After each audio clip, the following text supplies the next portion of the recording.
జై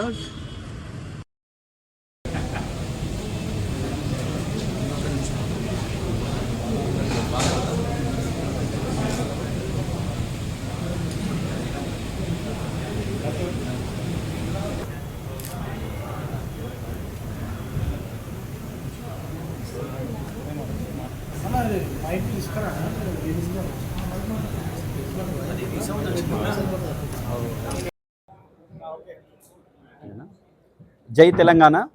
ముందుగా తెలంగాణ రక్షణ సేన అధినేత్రి శ్రీమతి కల్వకుంట్ల కవితక్క గారికి నన్ను సంగారెడ్డి నియోజకవర్గ ఇన్ఛార్జిగా నియమించినందుకు ప్రత్యేక ధన్యవాదాలు తెలియజేస్తున్నాను. మనము తెలంగాణ రక్షణ సేన అనే పార్టీ స్థాపించినప్పుడే పాంచజన్యం అనే 5 సూత్రాలతో మనం ముందుకెళ్తున్నాం. అందులో ఉచిత విద్య, ఉచిత వైద్యం, సామాజిక న్యాయం, తర్వాత యువతకు ఉపాధి, రైతు భరోసా అనే మెయిన్ అంశాలతోని మనం ముందుకెళ్తున్నాం.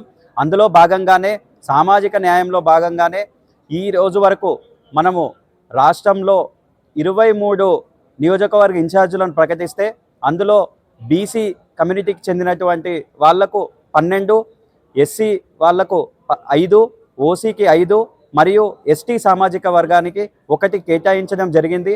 అంటే మనం సామాజిక న్యాయంకి వివిధ పార్టీల్లాగా అదొక స్లోగన్గా తీసుకోకుండా ముందు నుంచే సామాజిక న్యాయం మనం పాటిస్తూ ఇట్లానే అన్ని రంగాలలో అన్ని వర్గాల వాళ్ళకి ఇబ్బంది ఉన్న వాళ్ళకి మనం ఆదుకుంటామని మన కల్వకుంట్ల కవితక్క గారు తెలియజేశారు. అందులోనే మనము ఇప్పుడు కాంగ్రెస్ గవర్నమెంట్ ఏవైతే హామీలు ఇచ్చిర్రో ప్రతి ఒక్క హామీ, ఏదైతే రుణమాఫీ కానీ, రైతు బంధు కానీ, రైతు భరోసా కానీ, పెన్షన్లు కానీ ఇప్పటి వరకు పూర్తి స్థాయిలో ఇంకా 3 సంవత్సరాలు గడుస్తున్నా కూడా ఇంకా ఇవ్వలేకపోతున్నారు.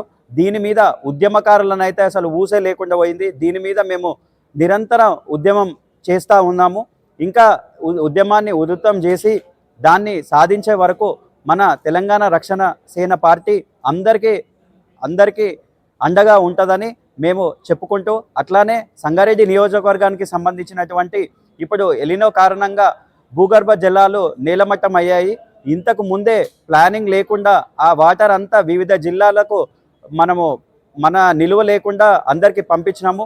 కానీ ఇప్పుడు సంగారెడ్డికి తాగునీటి సమస్య అనేది ప్రధానమైన సమస్య.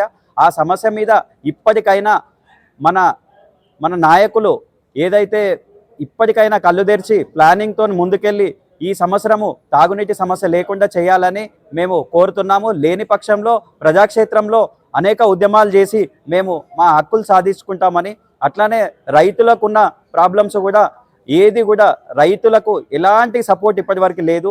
అట్లానే ఉద్యమకారులను సంగారెడ్డిలో ఉన్న ఉద్యమకారులకు కూడా ఆ భూమి ప్లాట్లు ఇచ్చేసి తొందరగా వాళ్లకు న్యాయం చేయవలసిందిగా, అన్ని హక్కులు వాళ్ళకు కల్పించాల్సిందిగా మేము కోరుకుంటూ ధన్యవాదాలు.